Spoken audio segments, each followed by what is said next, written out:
పోలవరం జిల్లా వాసులను tiger tension వేయడం లేదు. దాదాపు 10 రోజుల పైనే పెద్దపులి సంచారం కలవరపెడుతోంది. దేవీపట్నం మండలంలో సంచరిస్తున్న పెద్దపులి తాజాగా మరోసారి ఆవుపై దాడి చేసి చంపేసింది.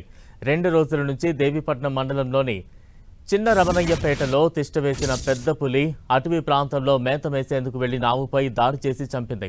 మరోసారి పెద్దపులి దాడితో ఆ ప్రాంతంలోని ప్రజలు తీవ్ర భయాందోళనకు గురవుతున్నారు. పోలవరం జిల్లా దేవీపట్నం మండలంలో దాదాపు 10 రోజుల నుంచి పెద్దపులి సంచరిస్తోంది. దట్టమైన అటవీ ప్రాంతం కావడంతో అటవీ శాఖ అధికారులు సైతం లోపలకు వెళ్లలేని పరిస్థితి ఏర్పడింది. పెద్దపులిని పట్టుకునేందుకు అటవీ శాఖ అధికారులు తీవ్రంగా ప్రయత్నిస్తున్నారు. బెంగళూరు నుంచి సైతం ప్రత్యేక బృందాన్ని తీసుకొచ్చారు. అయితే పెద్దపులి మాత్రం అధికారులకు చిక్కకుండా తప్పించుకుని తిరుగుతోంది. పెద్దపులి సంచరిస్తోన్న పరిసర గ్రామాల్లోని ప్రజలు జాగ్రత్తగా ఉండాలని అధికారులు సూచిస్తున్నారు. రాత్రివేళ ప్రజలెవ్వరూ ఒంటరిగా బయట తిరగొద్దని అధికారులైతే హెచ్చరించారు. వీలైనంత త్వరగా పెద్దపులిని పట్టుకుంటామని అటవీ శాఖ అధికారులు తెలిపారు.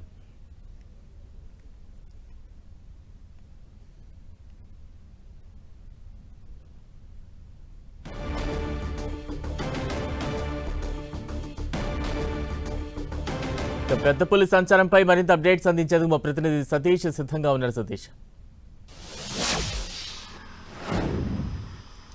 బలరాం, గత 10 రోజుల నుంచి కూడా మన్యం వాసుల్ని భయభ్రాంతులకైతే ఈ పెద్దపులి గురి చేస్తుంది. నిన్న అంటే 2 రోజుల క్రితం ఈ రోజు కూడా చిన్న రమణయ్యపేట కొండపైన అయితే మాత్రం తిష్ట వేసింది.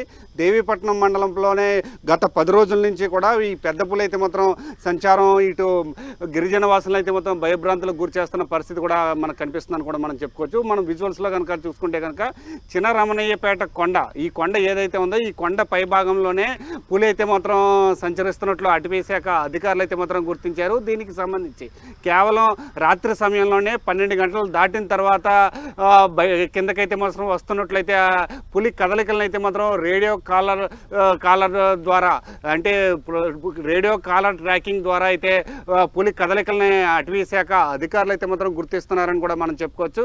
ప్రస్తుతానికి గత 2 రోజుల నుంచి కూడా చిన్న రమణయ్యపేట కొండ పైభాగంలో అయితే పులి ఉన్నట్లయితే మొత్తం దాని కదలికల ఆధారంగా కూడా పైనే ఉన్నట్లయితే అధికారులు చెప్తున్నారు. అయితే కొంత సుమారుగా 2 గంటల సమయం అయితే మాత్రం ఈరోజు ఉదయం నుంచి కూడా ట్రాకింగ్ కూడా సిగ్నల్స్ కూడా అందడం లేదు. ట్రాకింగ్లో కూడా అంటే ఎటువైపు వెళ్ళింది అనే అంశంపై సిగ్నల్స్ కూడా అందడం లేదని కొంత సమాచారం అయితే మాత్రం తెలిసింది. ఏదేమైనప్పటికీ కూడా మనం చూసుకుంటే కనుక వారం రోజుల క్రితం 16 పశువుల మీద దాడి చేసింది. నిన్న ఒక ఆవు మీద కూడా దాడి చేసి ఆహారం కూడా తీసుకున్న నేపథ్యంలో పులిని సురక్షితంగా పట్టుకునేందుకు ఇటు బెంగళూరు నుంచి వచ్చిన టీంతో పాటు శ్రీశైలం, నాగార్జున సాగర్, హనుమాన్ టీము, అదేవిధంగా అటవీ శాఖకు సంబంధించిన ప్రత్యేక బృందాలు థర్మల్ డ్రోన్ కెమెరాతో పాటు రేడియో కాలర్ ట్రాకింగ్ సిస్టమ్ ద్వారా అంటే పులి ఏ విధంగా కదులుతుంది, ఎక్కడెక్కడికి వెళ్తుంది అనే అంశంపై ఆ ట్రాకింగ్ ద్వారా పులి కదలికలను అయితే మాత్రం గమనిస్తున్నారు. కేవలం మనం చూసుకుంటే కనుక రాత్రి సమయంలోనే బయటకు వస్తుంది.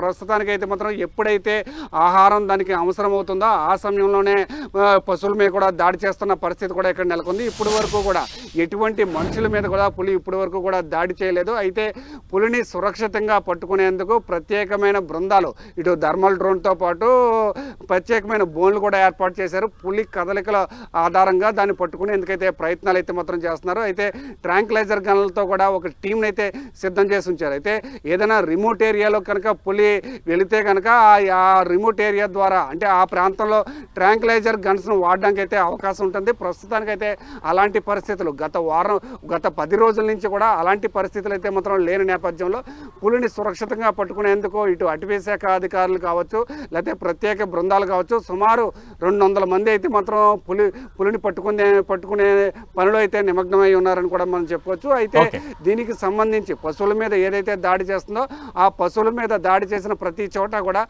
రైతులకైతే నష్టపరిహారాన్ని అటవీ శాఖ అధికారులు అయితే మాత్రం అందిస్తున్నారు. ప్రస్తుతానికి అయితే పులిని పట్టుకునేందుకు ఇటు అటవీ శాఖ అధికారులు నిమగ్నమై ఉన్నారని కూడా మనం చెప్పుకోవచ్చు. Balaram, right, thank you Satish.